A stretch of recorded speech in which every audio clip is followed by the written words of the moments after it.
welcome to our YouTube channel. If this is your first time here, this is Beyond Belief Sobriety. We're a podcast and community for people who are seeking or who have found a secular path to recovery from addictions of all kinds. We've been podcasting about secular options to recovery since September of 2015, and we have close to 300 episodes, all of which you can find here on our YouTube channel or any place you like to download your podcast. Today, I'll be speaking with 4 guests. They are starting a secular recovery meeting that they're calling Afternoon with the Atheists, which is named after a panel that they've been presenting at secular AA conferences since the Austin conference in 2016. They've all been previous guests on this podcast. John Huey has done several episodes with me.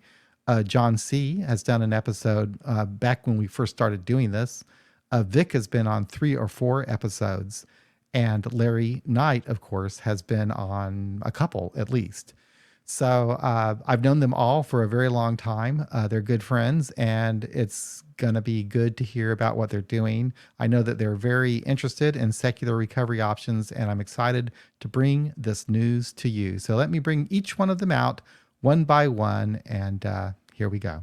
We're going to have, there's Larry White, there's John Huey, and there's Vic, and there is John C. beaming in from somewhere in Europe, maybe Paris. Welcome, guys. Good to have you here. Welcome. Good to be here. Thanks, John. Yep. So I think this is the first of these recordings I've done with so many people at one time. So this will be interesting to see how it works out, but I'm sure it'll be just fine. So I don't know. I guess did you all first meet in Santa Monica? Yes. No, I was not. I was there. not at Santa Monica because I had just served Phyllis her papers. So I was afraid and frightened, and I canceled my trip. And I know the rest of you were there because I remember you all, and John C. in particular. John C., I remember at the business meeting, you were responsible for the first name change because the original conference didn't have the word atheist in it. No, Do you recall that? It did not. And, I did give I told my story or something at that meeting a couple times in the big meeting. And that was part of my talk. And it came kind of spontaneous as well. Where's the other A, the A for atheist? And to my surprise, they voted to change the name to include atheist, which was good. And it's funny because in 2014, was the first time I ever heard the term LGBTQ plus, wow. Being in Europe. So it's about being inclusive, right? Right. It's gays or lesbians, but then I was wrong. So anyway, let's be inclusive. I remember you from the conference because you did a talk with someone about spirituality and recovery and secular recovery. And I know that's always been an important topic for you. I beat that drum whenever I can. Yes, I've been to all conferences. I think the other Johns have as well. And what got me involved in that particular conference, even before the panel, was the fact that they invited the Reverend, forget his name. Ward Ewing. Yes, to be the keynote speaker, and it still gobsmacks me to this day. But we could talk more about that. But sure. I did. He's a very nice guy. Don't get me wrong. And he participated. I invited him on the panel I had about spirituality, and he participated. But he's just still loved by everybody. When he gave his talk, what they did was to placate me and a few other people. Was they added 1 or 2 other keynote speakers, so they had 3 keynote speakers or something. Which right. So diminishes the keynote. Anyway, I remember that. And I know that you've even written some articles when I was doing AA Beyond Belief about secularism and just how important it is to you that we be truly secular in our approach to recovery. Actually, John C. Shoehorned in the word atheist into WAFT, and I always hated that term. So I was the one that railroaded the term secular. In I think it was Austin. In Austin in 2016, I remember that. Yeah. And of course, we've got Larry Knight over there, who I've had on a couple of podcasts because he once filed a lawsuit against Alcoholics Anonymous, didn't you, Larry? That's right. I did do that. I did do that. And And I missed the opening WAFT conference. So that's right, because as you a were in the middle of result of that, suing them. I had just begun. I had just begun. And I he had prevailed. finally- You did. and I prevailed. It took 5 years, but I prevailed. And We for had people who we had don't know, 2 who might swings just with be the listening cat. to this was a lawsuit because the Toronto Intergroup decided to remove from their meeting list the agnostic and atheist AA groups in Toronto. Isn't that right? That's correct. Yeah, we were removed from their directory, and so basically we were silenced. And we tried to negotiate over a period of time, and then within a window of time, I had a limitation on how long before acting. They wouldn't compromise, and I decided at that point that I had to just take action. It was a really interesting deal, and we won't go into all of that now, but just want to give people a little bit of background, and I'll put some links to some of the past episodes that I did with you about that. But ultimately, I remember the Greater Toronto Area Intergroup, they said that for you all to be listed, that you had to comport and somehow acknowledge the 12 steps, or in some way list them on your website, as if that makes a difference for a group. There And was you said fine. It was his among other 99 things. theses he had to nail to the door.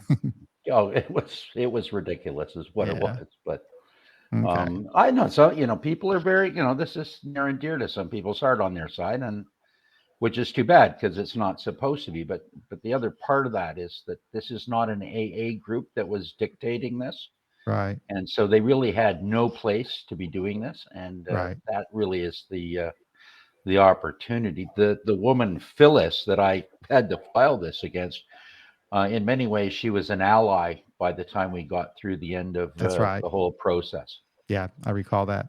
If I may just add, we are all indebted, all of us in secular AA, to Larry and his work. And right. I mean, particularly since Larry got the people in Toronto to admit that they were a religion. That's right. They They did. finally went totally on record, and they were finally honest. I really appreciated the people in Toronto's honesty, and I still do, for admitting that they're a religion, because in my humble opinion, that's clearly what they are and what they've always been since 1939. They And of are a course, religion. And who's they said talking so. right now is John Huey, who's been on many of our podcast episodes and is I won't say staunch atheist. How do you define I yourself? used to be a militant atheist. Now I became, at the Toronto convention, I became a determined atheist, because there were some people wetting themselves about the militant atheists in the room. So I became a determined atheist to be more socially acceptable to certain people.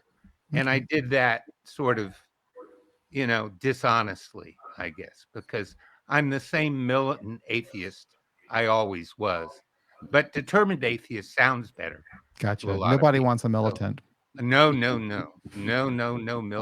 They want determined is okay. I'll stay with determined. Yeah. So I think we might be able to say that in a quite large segment of the recovering world, the AA world, we're not very well liked because we go against the doctrine of this religion. And if you would have gone to the Austin convention, you would have seen how some people, I think especially Vick, when he spoke, got taken on by people. That's right. Who didn't agree with what we said, which is actually fine. I'm not even sure that we agree amongst ourselves, but Correct. We don't care. We're all working for recovery, and for recovery for people who are, let's say, non-believers or not interested in the dogma, or tired of the dogma and can't hear it anymore. I've been in AA since 1986. I can't hear that stuff anymore. I can't go to those meetings anymore. Yeah. I actually qualified a traditional meeting just a few days ago. Actually, a meeting I started, it's still going like 25 years later. And I debated with myself, will I come out in front of these people? And I decided, no, I just told my whole story. The word God was never mentioned. everybody seemed to like it. And then at the end, they were standing there and they said to me to close out the prayer. So I wasn't going to go the Lord's Prayer. But if I do say the Serenity Prayer, I say, AA, grant me the serenity. Oh. So I stood there, I said, AA, and everyone was looking at me. And I said, oh, I don't say God, I say AA. And then they went on with it. But it's a little, and it was very sort of godless sharing, because I never mentioned God. And you all are here today because you are starting a new recovery meeting, a secular recovery meeting. And is it called Afternoon with the Atheist? Yes. Do you all We want to like give, that who so wants far. to start and give us a background about Afternoon with the Atheist and how this came about? And I'll just let you all just kind of Well, jump in there. I don't know. It's kind of interesting because we do have very diverse and divergent opinions, but we're most definitely, I don't want to speak for the other three because I'll get immediately, well, I don't want to even go there, but that we're on the left wing of this whole thing, I could safely say. And, we're pretty open about the word atheist. And it seemed to me, at least, right from the beginning, right from 2014, that there was this overriding need in many people who professed to be non-religious or to be atheist or to be agnostic or however they managed to describe themselves, that they were in fact making and spending more time accommodating a clearly religious agenda from what I consider to be a religious organization than focusing on the very definite problems that atheists and agnostics have in recovery in a country like the United States and in some other in foreign countries as well, where the recovery industry, the recovery communities have been completely co-opted by what I consider to be a religion. So when I saw people in the secular community kowtowing to this, I started to ask questions. And I've been asking questions ever since. And this, at least in my mind, is a continuation of that questioning, although each of the four individuals on this screen that are going to be participating in this meeting are going to have different takes on how, where, and why we do this. Okay, so then the first time that you had the Afternoon with the Atheist panel was in Austin, and I recall that one, but I really recall the one in Toronto. And the whole idea here is just to represent to that conference that there's a point of view that is completely secular and that there is no spiritual languaging or steps or any of that, but truly a secular path. Right. And, there have been times during those presentations where people have yelled out, fuck you, or we hate you, or, you're doing this, that, and the other. I had a little moment in Toronto where I looked over at the side of the hall and saw the AA grapevine in all its glory displayed in the same room where we were supposedly having a secular conference. And I hate to admit it, but I actually lost my shit for a few minutes and was ready to take that on right then and there, which some people found sort of disturbing. But what was most disturbing to me was that we say we're secular, and in many ways, at least the organization that's arisen since 2014 says it's secular and behaves otherwise. Right. I remember that grapevine guy.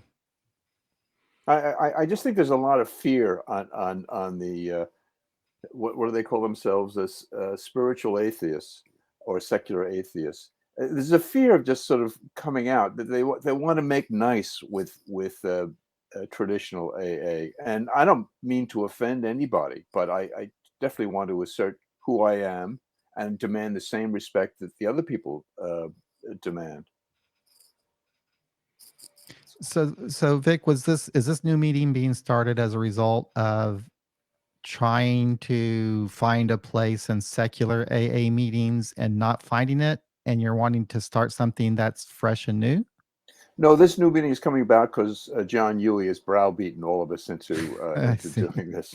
No. Well, that's not quite true. I encouraged him. He was pushing people to start something. And I just encouraged him back to, well, let's just start small, because it just takes a few, and we'll see what happens. And well, you either are or you aren't. That's all right. And some people might think that I am anti-AA. No, I'm not anti-AA for the many hundreds of thousands of Christians who benefit from it. It's not my place, just like it's not my place to go into a Catholic church because I happen to disagree with everything they do and represent and are, and tell them they're wrong. It's not my place to be inside of another church, AA, telling them that they're wrong. They have nothing whatsoever to do with me. It took me many years to figure that out. And that 2014 conference is where I began, and I did actually figure that out. I didn't need them anymore, and they certainly don't need me, just like the Catholics don't need me. All right, or any of the other fundamentals. Yeah. So I have my own motivation, and I think that's a great motivation that John has, and I know everybody has their own motivation for why something a little bit different is important to them. I know that there are people who are atheists, or who are, I don't know what they were raised. They were raised something, and they just became, so revulsed at their own religion that they just can't tolerate anything to do with any of the representations, and they need to find a nice safe space where that is not a requirement on the table, where you don't have to do any of those steps. You just avoid it. And we need to have a nice little safe space for people who are suffering from whatever it was. I mean, I suffered abuse as a kid because of religion. So I mean, yeah, it could be really annoying when somebody starts jamming stuff, and unfortunately, AA hasn't figured out how to clean that out of their behavior. Well, I must also add that Zoom has added a whole new quality to this. Now, granted, I pretty much only go to originally New York-based Zoom meetings, secular meetings. I pretty much go to secular meetings exclusively, and this never really comes up. I mean, because we just talk about sobriety, drinking and sobriety, literally. Every once in a while, someone will say, "God, I've been sober for many years. I never knew you people existed," and they're thrilled to find us. But that's about it. We don't bash religion or promote it. Secular means non-religious. It doesn't mean anti-religious. Mm-hmm. John C., were you going to say something?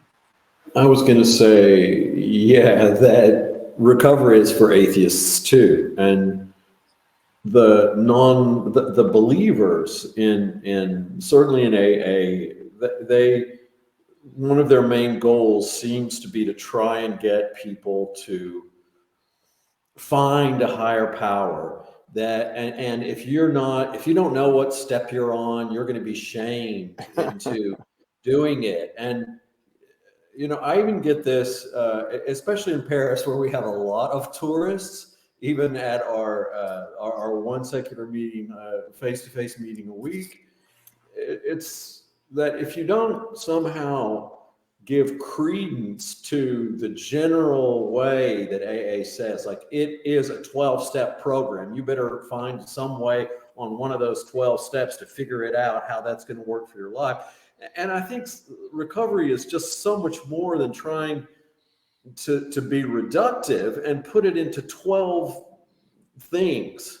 I mean, those 12 things that they put on there, some of the stuff, some of the words are okay, but there's this whole AA speaky language that is just, the word, the whole thing is, it's a spiritual thing, and it's spiritual, and okay, not religious, but spiritual. Well, spiritual somehow is also religious for me as an atheist anyway. So I think we want to maybe move away from the rigidity of AA and say this is a recovery meeting for atheists, and let's see where it goes. And the way we decided to structure it is one of us will lead the meeting every week, and that person can structure it however they want, and we'll just see what happens. I was curious, John. So I know that you started Zoom meetings years and years before COVID. You started having a secular AA meetings on Zoom, and those went pretty well, I guess. Did things and they're change? Still going very well. They're still going well. Okay. Yeah. And I think, as Vic said before, certainly the with COVID and all the meetings moving online, and so many more options for secular or secular style meetings, that's, I think, also, it's just really opened things up. Okay. And when we started, there were 6 or 8 people in that, and it was called Secular Sunday, and it's still going on. And then those people got more organized, and for me, they became more AA-like, and they did things like limiting everybody's share to 2 minutes or 3 minutes or whatever. And I led Secular Sunday for a couple of years, maybe even longer, and then I just got tired of it and moved on to something else. And this is one of the things we're moving on to. It's that AA culture. It's the culture that people are used to, and they bring that to whatever meeting that they happen to go to. Absolutely. Yeah. Well, I'm a big advocate still of face-to-face meetings. All right. I go to a meeting here in Washington that my friend John C. is quite familiar with because he's visited with us several times. And if that meeting hadn't been meeting face-to-face since 1988, I wouldn't be sitting here. I'm not one of the old timers that would have survived. I've told this story many times. I never would have ever survived traditional meetings for as long as I think some of you guys survived traditional meetings. It wouldn't have happened for me because I was so violently opposed to what I consider to be the toxic effects of Wilson's and the Oxford group's dogma. It allowed me to go to liberal traditional meetings, but if I hadn't have had my secular face-to-face and those after meetings and the annual dues we'd have on the anniversary for the meeting and all those other things, I never would have made it. So I'm still going to try to advocate somehow for people to start their own local secular meetings, because our meeting in Washington been going on every Sunday since '88, and it's still serving newcomers who are looking for a chance to be free of that stuff in that context too. I don't want to take anything away from this online thing. It's an amazing development in recovery, in the history of recovery, but still the face-to-face part's something, I'm going to try to urge people to still be involved with. I think this coming April, we're going to see a lot in New York City around after this sort of winter is over, much more in-person meetings coming back. Mm-hmm. Well, they're starting to come back in Toronto. So just in general, I mean, we managed to keep in person most of the way through. Wow. COVID. We had certain exemptions on the restrictions, so we could do it, but it was very limited size. but I'm hopefully they'll flourish again.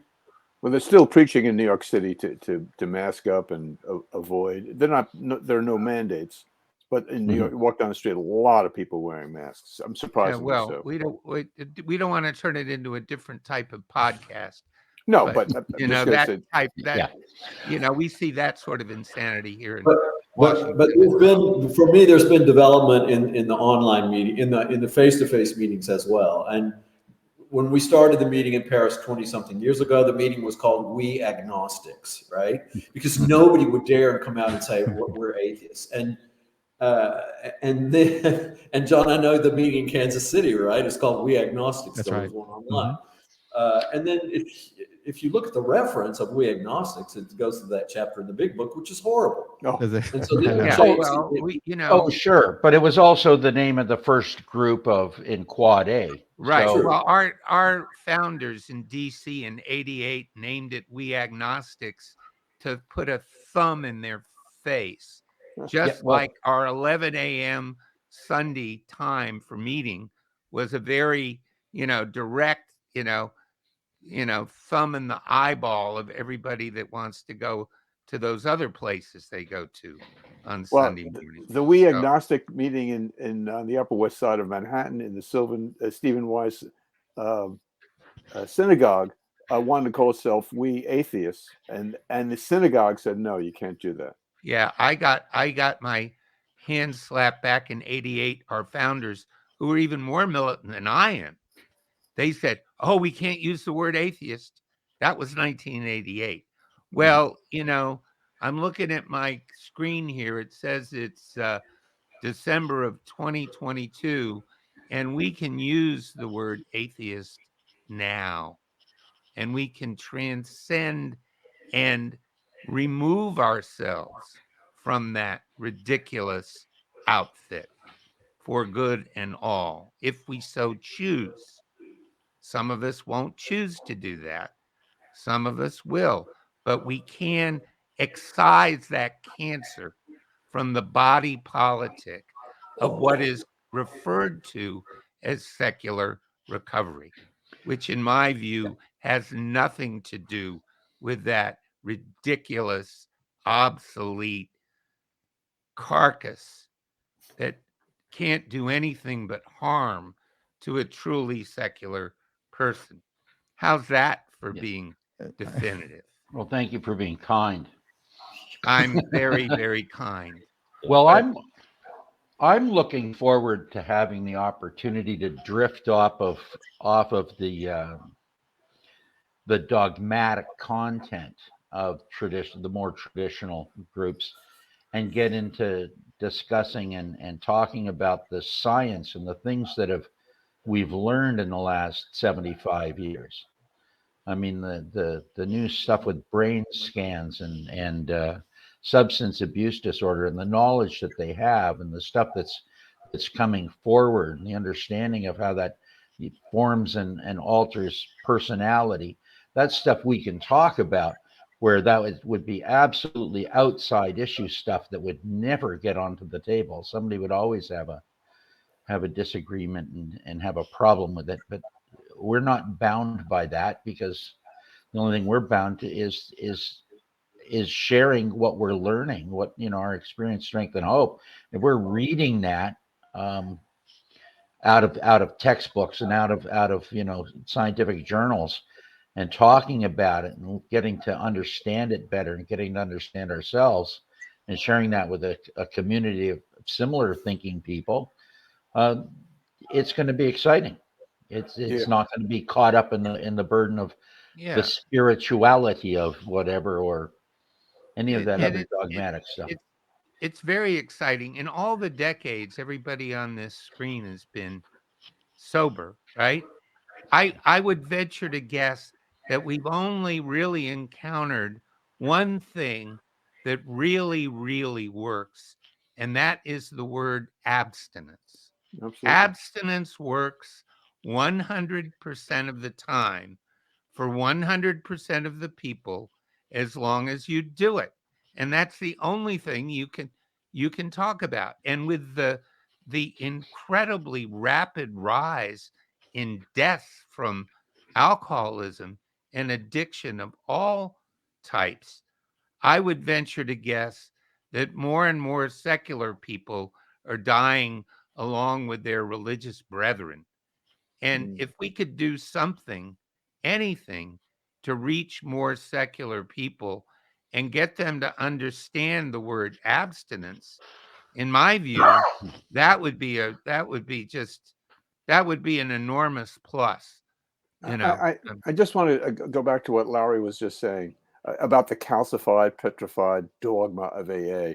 And we, Afternoon with Atheists, we're a threat.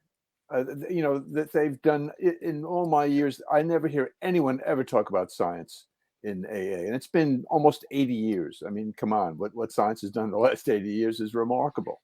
And so the fact that Larry would want to talk about that we all want to talk about it, is threatening, because they're people that is the Bible. That is, it's chiseled in stone, and any deviation or any serious inquiry, gets shut right down. Well, and one last thing. I mean, we are fighting a battle. Atheists are a tiny sliver of the world's population. The two biggest AA meetings I've ever been to was the Pacific meeting in LA and the Atlantic, its brethren in New York City. And there were hundreds of people. They had a video screen in the, the Pacific one. So, and they all love it. And, God bless them, but we have to realize that we're pretty small. We may be growing a bit, but we're speaking to a small slice. That really is interesting, isn't it? That's so true. So tell me, what do you envision these meetings to be like? You're each going to have just individually decide on how you want to run the particular meeting that you're chairing. How do you envision this working? Well, knowing us, it'll be a free for all. So I can tell you what I have in mind for the meeting that I'll lead. It will be a meeting to talk about recovery, and I'll pick a topic and let somebody share on the topic, and then we'll go from there. Maybe somebody else will, and it could change from week to week. But having been to so many online meetings, and also one thing I learned from Huey's meeting in D.C., which is a face-to-face meeting, is, generally the less of format you have, the better. And we had a big discussion in our face-to-face meeting in Paris, because the steps, which we had read the version without God in for years, we decided, some of us decided we didn't want to read those in the meeting anymore. And other people got absolutely furious and said they weren't going to come back and stuff like that. So again, it's about leaving the dogma, from my perspective, leaving the dogma completely aside and talking about recovery and how we stay sober, how we have stayed sober for years, and how we continue to stay sober. Yeah, because generally we need people to stay sober. For me, I need contact with other people, and I need contact with other people that I can relate to. I don't relate to people anymore who say they get down on their knees in the morning and the evening, and you gotta, I don't know. It's the whole dogma. I don't need to go into it again. We all know it so well because we've heard it for years and years and years. So it should be fun. You should be able to have fun just having a meeting without all this, without all the dogma, without all the stuff. And it's being advertised as being unaffiliated. All right. Okay. And that means unaffiliated. We're not going to be reading any of their stuff. At least I hope none of my colleagues intend to read any of that stuff. That would be interesting if one of these birds. John, I thought I'd read the third prayer. What, you're going to read the third step prayer? I'm not going to read any. I've been waiting for the bird to myself to read it. But I expect, I'll get my Aquinas down. But I do expect that there will be those stupid phrases that have been burned into our brains for 30 years, like experience, strength, and hope, or, you're no longer alone. Those are going to accidentally fall out of your mouth. And not me. Not you, but I'm saying I suspect that's going to happen because of the just crossover. I was at a meeting many years ago when there was discussion about putting New York City Intergroup online, and people were outraged that they would do that. We printed pamphlets up, and no one wanted to take the next step. So people don't want to change. I mean, they're just sort of locked into. That is so funny, Vic. I remember the very same thing in Kansas City. It was like, listen, you guys are in the phone book. The internet is kind of like the modern phone book. Now they're all there. But they went kicking and screaming. In 1993, in the fall, or perhaps it was the spring of 94, I'm not sure which of the two, but I attended my very first regional conference, big business meeting for our area. And I threw a question out for the Ask It basket. And that was what we were going to do in terms of policy on the internet and the World Wide Web. And this was right at the birth point with Netscape. And it was like I had poured gasoline all over a burning fire. And the whole conference was screaming about anonymity and all of that other crap. Yeah. You won't and hear so thankfully it'll never happen. Right. So you won't be hearing that. Vic, how do you figure that you're going to chair your meetings? Do you have any idea? I have no idea, but I like what John sees, and as formless as possible. Yeah. And people stepping on each other. People always, but civility. People, as long as you're civil, you can say whatever you want. Yeah. Yeah. Well, and look at the different perspectives. I mean, we do have 2 international members here. I mean, John is a dual citizen. He's a French and an American citizen with an Amarillo, Texas accent, which is really, no, I'm sorry, John. You don't have Amarillo. You got rid of that long ago. But, and Larry's a squishy Canadian and also an American. Okay. The Canadians are just, the worst thing you can say about the Canadians, they're just too nice. Yeah, exactly. And Vic is from the polar opposite, from Manhattan. You got a fucking problem with that, pal? Lifelong Denison. Yeah. Manhattan. I'll tell you one little story about Manhattan. My wife goes up there every once in a while, takes foreigners from Kazakhstan up there because they like to stay in the hostel or something because they like to save money. I won't go there when they do that. But she's up there with one of her travelers once, a relative, a year or two ago. And she's down in Grand Central or someplace. And she's got a rollaway bag. And she rolls over a businessman's foot accidentally with a rollaway bag. And my wife is very proper, very sweet, very nice. She turns around and says, "Oh, I'm so sorry. I'm so sorry." The guy looks at her and he says, "Don't worry about it, baby. It's New York." That's New York. Okay. That hostel, by the way, is around the corner from me. Up to Lexington, 125. I'm waiting for my man. That's New York. And I'm from, I come from Washington, D.C., which is, I lived in the city for years, but I'm a suburban Maryland kid, comes from, bureaucrat family. And, I just am from a whole different kind of strange world here.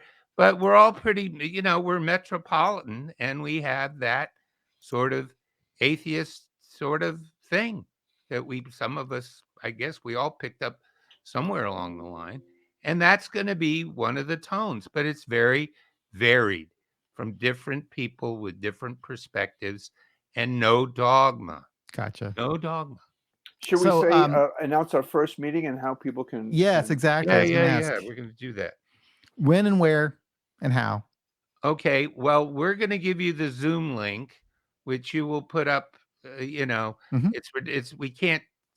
won't speak the Zoom link. We'll send you the Zoom link, and you can put it up on the screen. I will. Or whatever.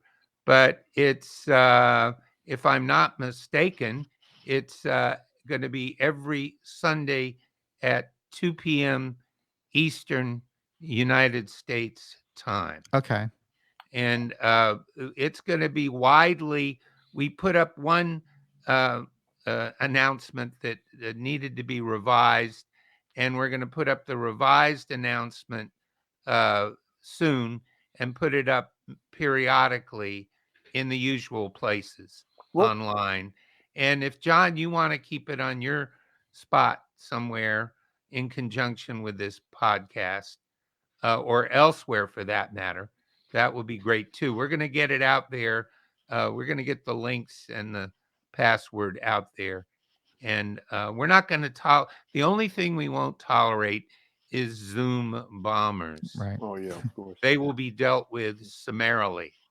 I'm sure, John Sheldon, can it be arranged that people just type in "afternoon with atheists" and get the Zoom link that way? I'm not sure, no? Vic. I'll look at that. But what's his name? Chris has that website for secular meetings that are not AA meetings, just regular secular recovery meetings. And that's a good list to be on, where people will find it. And then, of course, on this on YouTube and on my website, the link will be there, and people will find it that way as well. And it's starting January the 8th. January the 8th. Okay. 2023. Okay. And every Sunday thereafter until we all die or quit. So we don't. Well, let me tell you, our demographics, I think this is a good idea. And get angry and start another meeting. It's a good idea. The atheist, whatever we do. There are a lot of people that I have met over the years who have been attending these secularized AA meetings who aren't comfortable because they're still talking about steps. They're still hearing, like you said, the AA lingo. They're still having to conform to traditions and all that kind of stuff. It just kind of weighs on them. You got that, but they do like some aspects. They don't necessarily want to go to a smart recovery meeting where you have, a facilitator that kind of runs things a certain way, or a life ring meeting, for example. So this is kind of a nice option for people. It's just a purely unstructured. Right. Let's talk about where you are in your recovery today, and just to kind of take it from there. And it's secular. It will be structured, but it will shift. Right. Well, it's going to go one from free flow to another free flow. Right. One talking head to another. Okay. Yep. And but there we are. I think we've got a pretty fairly comprehensive view of what we're trying to do. I've got to thank my Parisian friend, Mr. John C., for coming up with the idea of breaking it down per person, because if we tried to do it jointly, it would be just too messy. Fisticuffs. Too much of a riot. So, we've got, Paris, Manhattan, D.C., and the sweethearts from Canada all together on the same screen. I'm looking forward. Serially. Something I don't say that often, but I'm looking forward to see how this again works. I think it's a great idea. And thank you all for coming on to tell me all about it. We'll be getting this posted here very soon, and links will be available in the show notes, so people will find you. Right. And I'm sure that the word will get out before you know it. You'll have plenty of people attending these meetings. So thank you very much. And yes, thank you, John. You're invited too, John. You can come and listen on Sunday. Okay. I hardly ever get to any kind of a meeting anymore. But if you don't have anything else to do, John, your come on. 50 different enterprises. John, you have to take part. I'll go. I'll be there. Yes, I'll definitely be there for sure. Thanks for this, all right. John. Thanks. We may have you as an honored guest speaker on our show. And remember, John, be nice. Okay, be nice. I'm telling you. Who, me? Be nice. Vic and I aren't nice. Okay. Larry's nice by birth. John, I don't know. An accident. But you be nice out there in the Midwest. Okay, I try. Thank you.